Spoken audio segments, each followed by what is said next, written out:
जब मैं लोगों को ये कहते हुए सुनती हूँ कि श्वास तो भगवान की देन है, जितने हैं उतने ही पूरे होंगे।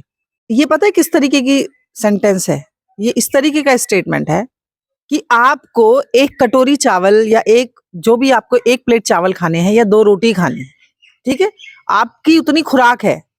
आपने 2 रोटी और 1 कटोरी चावल, 1 कटोरी दाल की आपकी खुराक है, आप उतना खाएँगे। 2 इंसानों को आपने अगर उसी चीज़ को खाने के लिए बैठा दिया, तो एक बंदा तो उस भोजन को 5 मिनट में खत्म कर देता है और एक इंसान उसी भोजन को आधा घंटा लगाता है खत्म करने में। तो ऐसे ही भगवान ने तुम्हारी श्वासें दी हैं कि इन श्वासों को भगवान ने तो 100 साल की जिंदगी बनाई इंसान की। इन श्वासों को आपने अगर 20 साल में खत्म कर लेना है तो आपकी 20 साल की जिंदगी है। इन श्वासों को अगर आप 100 साल तक लेंगे तो 100 साल जिएंगे, स्वस्थ जिएंगे। लेकिन कैसे? बॉडी एंड माइंड को, अपने शरीर और मन को स्वस्थ रख के। शरीर को तो आप दिखाते रहते हो डॉक्टरों के पास जाके, सारे लोग, ये शुगर हो गया, ये बीपी हो गया, किडनी खराब हो गए, लीवर ठप हो गए। लेकिन जो इस शरीर को ठीक करने के लिए जितनी भी प्रक्रियाएं हैं जीवन की, उनको तो आप किसी का ध्यान ही नहीं है।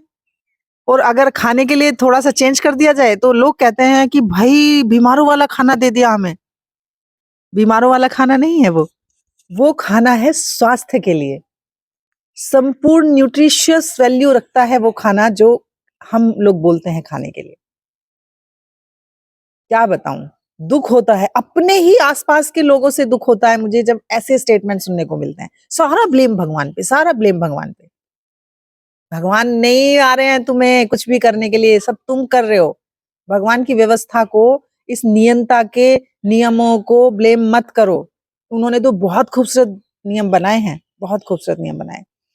सुधर जाओ, अपने शरीर, बॉडी, माइंड पर ध्यान दे दो, अपनी सोल को जागृत होने दो। मैं मानती हूँ मैं भी कोई बहुत बड़ी ज्ञानी या महाज्ञानी नहीं हूँ, लेकिन कम से कम उतनी तो हूँ कि जब मेरे शरीर में कोई तकलीफ आती है तो मुझे बहुत सारी दवाइयां खानी नहीं पड़ती हैं।